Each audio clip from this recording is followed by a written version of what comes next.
اللہ رب العزت نے انسان کو اپنی قدرت کا ایک عجوبہ بنایا ہے۔ اس کی تخلیق کائنات کے اور تمام خلائق میں سے سب سے زیادہ تعجب والی، سب سے زیادہ عجائب میں سے یہ انسان ہے۔ تمام جانور بھی اللہ نے پیدا کیے، تمام مخلوقات بھی اللہ تعالیٰ نے پیدا کی ہیں، لیکن اس انسان کو اللہ تعالیٰ نے عقل کی نعمت عطا فرمائی، تمیز کی نعمت عطا فرمائی، نفع اور نقصان کے درمیان تمیز کی نعمت عطا فرمائی، شعور کی نعمت عطا فرمائی، ادراک کی نعمت عطا فرمائی۔ اسی وجہ سے دنیا میں صرف انسان اور جن ہی اللہ کے احکامات کے مکلف ہیں۔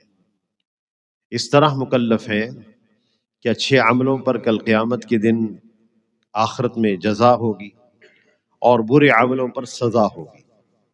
ایسا مکلف دنیا میں کسی مخلوق کو اللہ نے نہیں بنایا، وگرنہ ساری کی ساری مخلوقات اللہ تعالیٰ کی اطاعت ہی میں لگی ہوئی ہے، چاہے پہاڑ ہوں، اشجار ہوں اور حیوانات ہوں، سب اللہ ہی کی بنائی ہوئی مخلوق ہے۔ اللہ تعالیٰ نے انسان کو تخلیق میں ایک عضو دل بھی عطا کیا ہے۔ یہ ایسا عضو ہے جس کی وجہ سے سارے بدن کی صلاح ہے۔ اگر اس میں خرابی ہو جائے تو سارے بدن کا فساد اسی کے ساتھ جڑا ہوا ہے۔ ظاہری طور پر بھی جو طب کے اعتبار سے ڈاکٹر حضرات کہتے ہیں کہ اس میں خرابی پیدا ہو جائے تو سارے جسم میں خرابی پیدا ہو جاتی ہے، اور باطنی اعتبار سے بھی اس کی صلاح پر ہی سارے جسم کی صلاح ہے۔ اسی وجہ سے نبی صلی اللہ علیہ وسلم کے ارشاد ہے، الا ان فی الجسد مضغہ، غور سے سنو، سینے کے اندر ایک دل ہے، جسم میں ایک ٹکڑا ہے، اذا صلحت صلح سائر عملی، اگر وہ تندرست ہو تو جسم سے نکلنے والے تمام اعمال درست ہوتے ہیں۔ وَإِن فَسَدَتْ، اگر دل میں فساد پیدا ہو جائے تو فسد سائر عملی، تو انسان کے سارے اعمال فاسد ہو جاتے ہیں، اس میں شر پیدا ہو جاتا ہے۔ پھر آپ نے ارشاد فرمایا، الا وہی القلب، غور سے سنو وہ دل ہے، الا وہی القلب، غور سے سنو وہ دل ہے۔ تو اللہ جل شانہ نے ایک بڑی عجیب نعمت ہمیں عطا کی ہے۔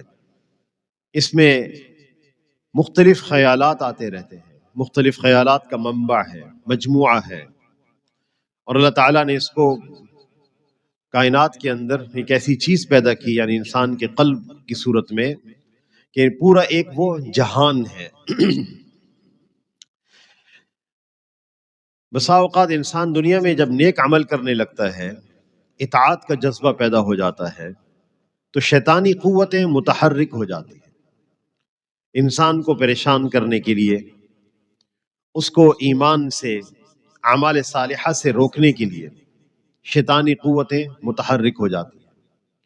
وہ شیطان انسان کی صورت میں بھی ہوتے ہیں، اور وہ شیطان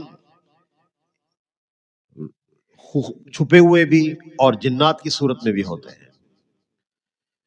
تو بسا اوقات شیطان انسان کے قلب میں وسوسے ڈالتا ہے۔ ہماری سب سے قیمتی چیز ہماری متاع ایمان ہے، سب سے قیمتی چیز، جس کے ساتھ دنیا کی کامیابی بھی ہے اور آخرت کی ہمیشہ کے لیے کامیابی بھی ہے۔ اگر اس میں فساد آ گیا پھر اللہ جل شانہ کے ہاں انسان کے اعمال معتبر نہیں ہوتے۔ اور جو انسان دنیا میں نیک عمل کرتا ہو، اچھے اعمال کرتا ہو، لیکن ایمان کی نعمت سے محروم ہو، اس کی مثال ایسے ہوتی ہے جیسے دنیا میں کوئی انسان باغی ہو، کسی عدل والی حکومت کا، انصاف والی حکومت کا کوئی انسان باغی بن جائے اور حکومت چھیننا چاہے، حکومت گرانا چاہے، اس کے لیے ہر قسم کی کوشش کو بروکار لائے، تنظیمی، تحریکی، عسکری۔ تو جب وہ پکڑا جائے تو اس کی سفارش یوں کی جائے، یا اس کی شفاعت یا اس کی سفارش یوں کی جائے کہ یہ آدمی بہت اچھا ہے، یہ ایک تو اس کے اخلاق بہت اچھے ہیں، اس کے معاملات بہت اچھے ہیں، اور اس کی معاشرت بہت اچھی ہے، لوگوں سے ملنا جلنا بہت اچھا ہے، کبھی اس نے پڑوسیوں کو تکلیف نہیں دی، یہ جانوروں پہ بھی رحم کرتا ہے، انسانوں پہ رحم کرتا ہے۔ اور اس آدمی نے کتنے ہاسپٹل بنائے ہوئے ہیں جس میں میڈیکل فری ہے مستحق لوگوں کے لیے، تو وہ حکومت کسی قسم کا ایسا عذر اس کی سفارش قبول نہیں کرے گی۔ وہ کہے کہ ساری چیزیں بعد میں، یہ باغی ہے، ہماری حکومت کے خلاف اس نے بغاوت کا علم بلند کیا ہے۔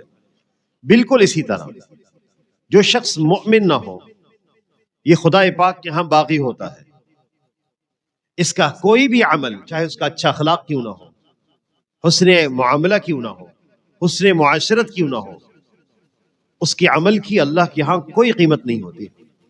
اسی وجہ سے اللہ تعالیٰ کا ارشاد ہے وَقَدِمْنَا إِلَى مَا عَمِلُوا مِنْ عَمَلٍ فَجَعَلْنَاهُ هَبَاءً مَنْثُورًا، ہم کل قیامت کے دن انسانوں کے وہ اعمال جو انسانوں نے کیے اور وہ غیر مسلم تھے، غیر مؤمن تھے، ہم ان کے عملوں کو گرد و غبار کی طرح بے قیمت کر دیں گے، جس طرح گرد و غبار کی کوئی قیمت نہیں ہوتی، ایسی انسان کے اچھے عمل کی خدا پاک کی ہاں کوئی قیمت نہ ہوگی اگر اس کے ساتھ ایمان نہ ہوا تو ایمان سب سے قیمتی متاع ہے۔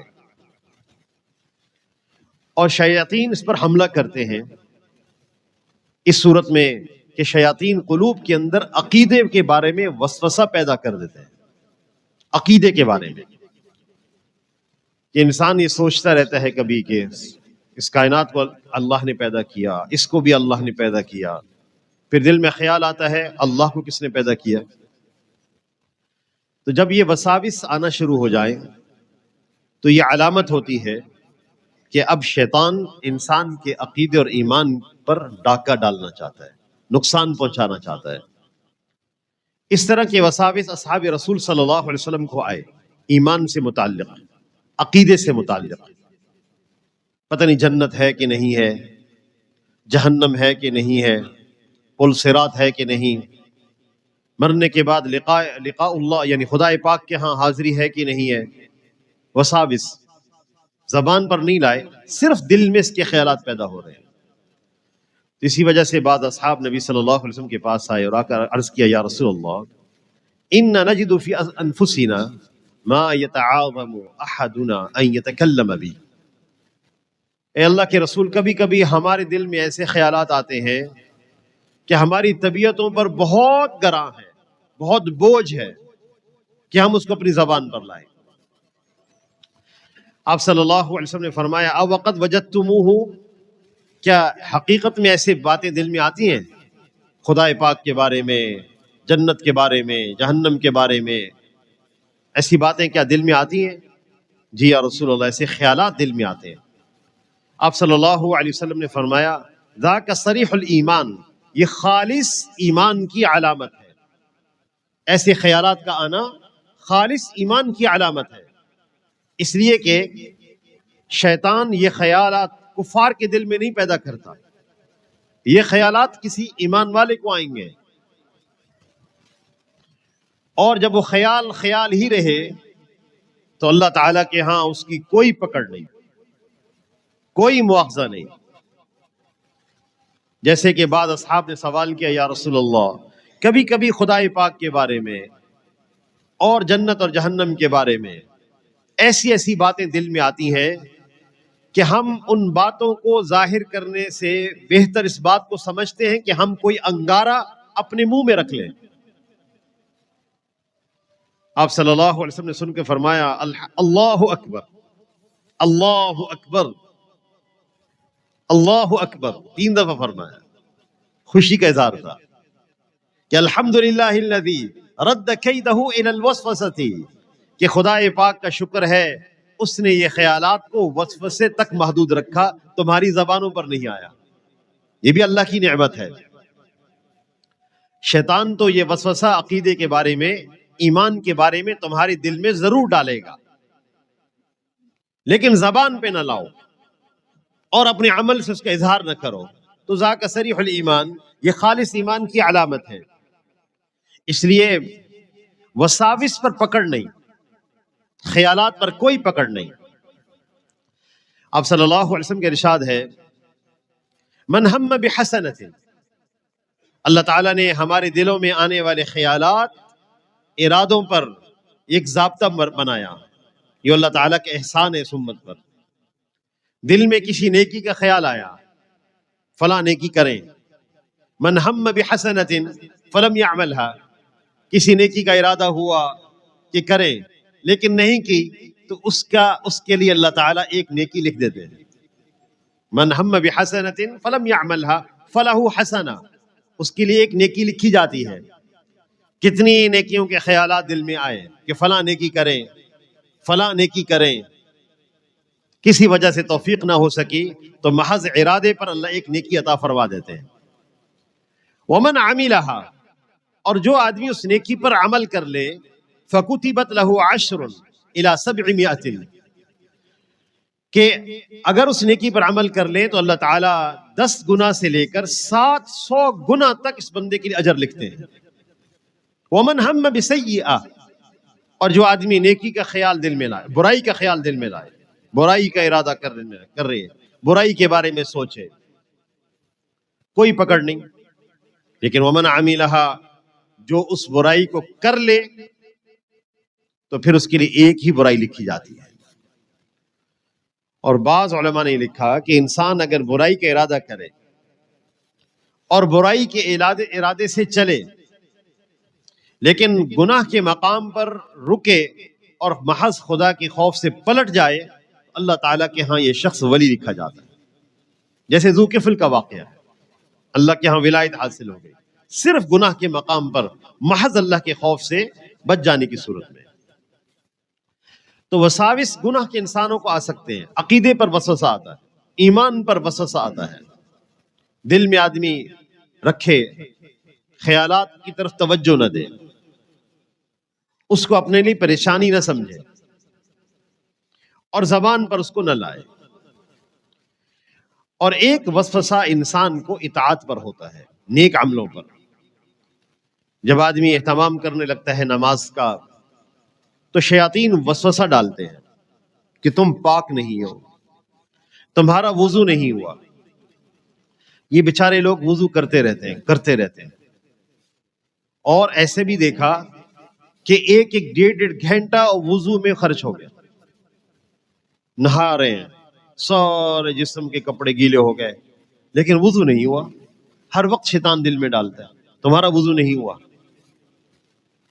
یا کوئی پاکی کے بارے میں وسوسہ پیدا کر دیتا ہے. اس سے مقصود یہ ہوتا ہے کہ انسان اطاعت سے رک جائے، اللہ پاک کی اطاعت نہ کرے، اور آدمی تنگ پڑ جاتا ہے. کبھی نماز میں وساوس پیدا ہوتے ہیں. نماز میں وساوس کیوں پیدا ہوتے ہیں کہ پتہ نہیں میں نے 2 رکعت پڑھی کہ 3 رکعت پڑھی.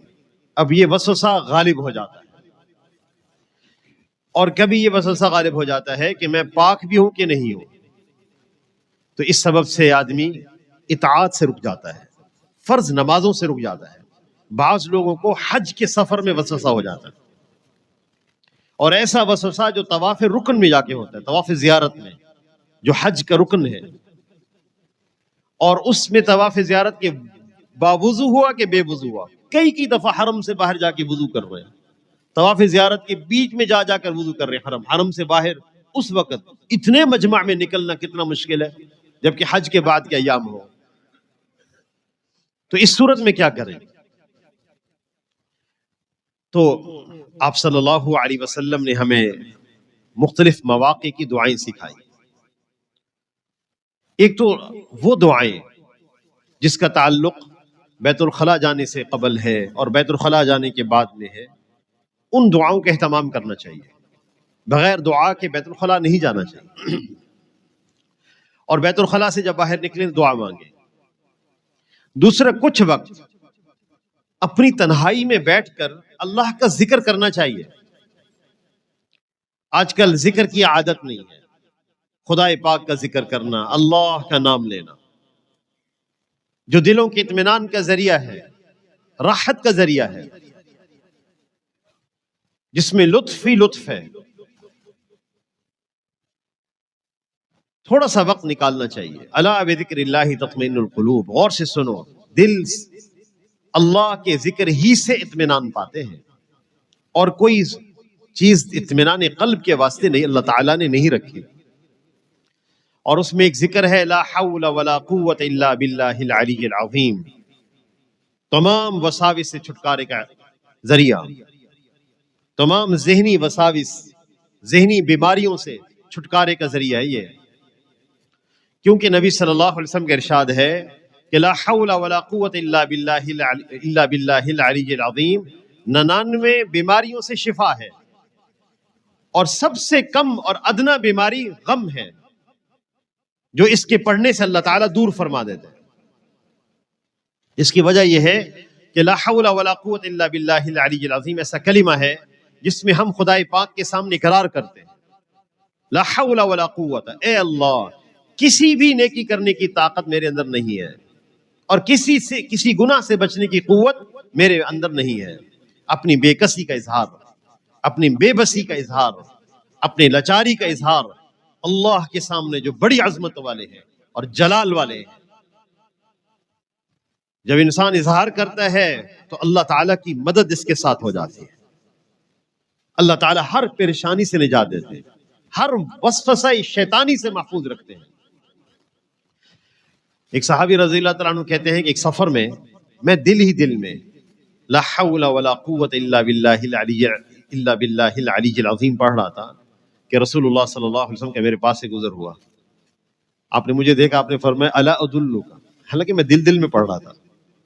آپ نے فرمایا الا ادلک علی کنز من کنوز الجنت، جنت کے خزانوں میں سے تجھے خزانہ نہ بتلاؤں؟ میں نے عرض کیا یا رسول اللہ ضرور بتائیں. آپ نے فرمایا یوں کہو لا حول ولا قوت الا باللہ العلی العظیم، جنت کے خزانوں میں سے ہے.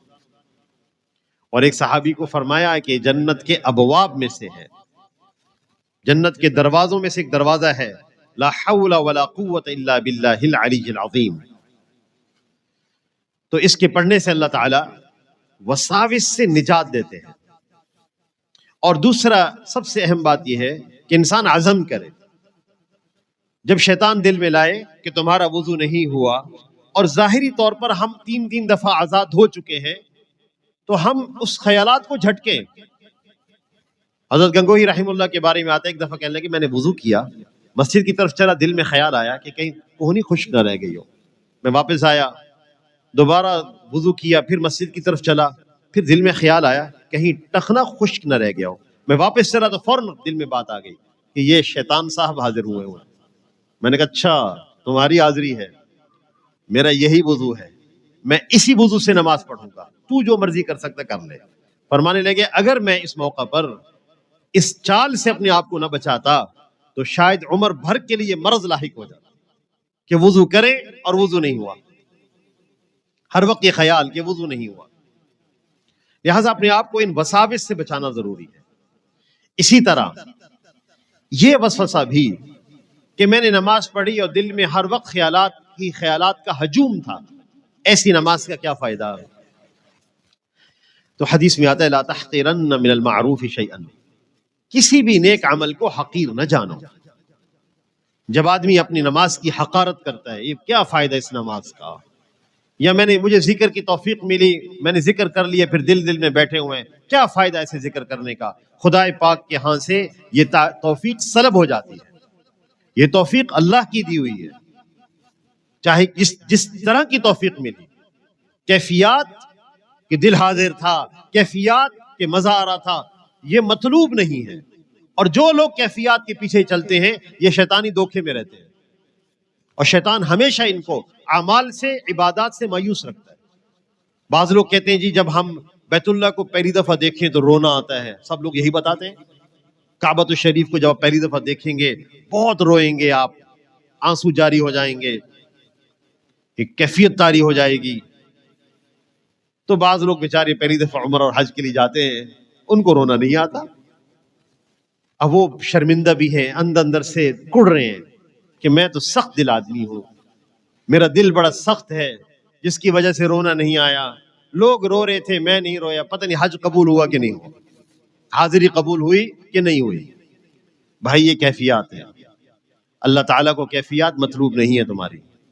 اللہ جل شانہ کو حاضری مطلوب ہے، جو اللہ کے حکم کے مطابق رسول اللہ صلی اللہ علیہ وسلم کی اطاعت کے مطابق ہو گئی، کہیں الحمدللہ، اللہ کا فضل ہو گیا۔ کیفیات مل گئی، الحمدللہ، نہیں ملی، الحمدللہ۔ ہر حال میں اللہ کا شکر ادا کرنا، کسی بھی نیک عمل کو حقیر نہیں سمجھنا چاہیے، وگرنہ توفیق سلب ہو جاتی ہے۔ اللہ نے توفیق دے دی، الحمدللہ۔ جو کمی رہ گئی، استغفر اللہ، ہم اللہ تعالیٰ سے معافی مانگتے ہیں۔ باقی وساوس کے لیے آدمی کو تنہائی میں بیٹھے بیٹھے وسوسے جو آتے ہیں، بعض لوگ تنہائی میں بہت سوچتے رہتے ہیں، دل میں عجیب عجیب خیالات دل میں آتے رہتے ہیں، اور تنہائیاں پاکیزہ نہ رہنے کی وجہ سے جیسے تنہائی ملتی ہے گناہ کا خیال دل میں آتا ہے، گناہ کرو، اللہ کی نافرمانی کرو۔ تو اس موقع پر آپ صلی اللہ علیہ وسلم نے ہمیں دعائیں سکھائیں، اور یہ دعائیں مانگنی چاہیے۔ اسی طرح وہ لوگ جن کو غم لاحق ہو گیا ہو، یہ ایسی دعا ہے جو ٹینشن اور ذہنی امراض کے لیے انتہائی مفید ہے۔ جن کو غم لاحق ہو گیا ہو، غم، دنیا ہے، کسی انسان کے ساتھ کوئی بھی حال پیش آ سکتا ہے، تو ہم کیا مانگیں اپنے رب سے؟ تو آپ صلی اللہ علیہ وسلم نے ہمیں سکھایا، اللہم اجعل وساوس قلبی خشیتک و ذکرک۔ ایسی دعا کسی بھی انسان کے قلب پر اس کا مضمون وارد نہیں ہو سکتا جب تک رسول اللہ صلی اللہ علیہ وسلم ہمیں اس دعا کی تعلیم نہ دیتے۔ ہم ایسی دعا اپنے رب سے نہیں مانگ سکتے تھے۔ اللہم اجعل وساوس قلبی خشیتک و ذکرک، اے اللہ میرے دل میں آنے والے وسوسوں کو اپنے خوف اور اپنی یاد کے وسوسوں سے بدل دے۔ یہ جو بیٹھے بیٹھے مجھے گناہ کا خیال آتا ہے، اور بیٹھے بیٹھے مجھے خدا کی نافرمانی کا خیال آتا ہے، اس کے بجائے تیری یاد کا خیال آئے، تیرے خوف کا خیال آئے، تیری جنت کا خیال آئے، تیری جہنم کا خیال آئے، تجھے یاد کرنے کا خیال آئے، تجھے راضی کرنے کا خیال آئے۔ یہ بڑے خوبیوں والے لوگ ہوتے ہیں جن کو تنہائی میں خدا پاک کو راضی کرنے کا خیال آتا ہے۔ مفتی تقی عثمانی صاحب فرمانے لگے، میرے والد مفتی شفیع صاحب رحمۃ اللہ علیہ ایک دفعہ فرمانے لگے کہ جب میں بیت الخلاء جاتا ہوں وہاں تو کوئی عمل طور ہو نہیں سکتا، کوئی ذکر ہو نہیں سکتا، تو میں اس وقت نا لوٹا دھو دیتا ہوں تاکہ کوئی دوسرا آدمی آئے تو اس کو لوٹا صاف ملے۔ ان کو تنہائی میں بھی یہ خیال آ رہا ہے کہ کوئی ایسا عمل کرے خدا پاک راضی ہو جائے۔ تو ہم دعا مانگیں، اللہ پاک کی نعمت دیں گے۔ اللہم اجعل وساوس قلبی خشیتک و ذکرک، اے اللہ میرے دل میں آنے والے وسوسوں کو اپنی خوف اور اپنی یاد کے وسوسوں سے بدل دے۔ وجعل ہمتی و ہوایا فیما تحب و ترضا، اے اللہ مجھے اپنے غموں کے بدلے میں ایسے عملوں کی توفیق دے دے جس سے تو راضی ہوتا ہے۔ ایک ہے کہ میں غم لے کے بیٹھا رہوں، غموں کو سوچتا رہوں، ایک ہے کہ غموں سے ہٹ کر میں ایسا عمل کروں، خدا پاک نے زندگی دی ہے، عزائے سلامت رکھے ہیں، میں کوئی ایسا عمل کر لوں جس سے اللہ پاک راضی ہو جاتے ہیں، میں اس میں مشغول ہو جاؤں۔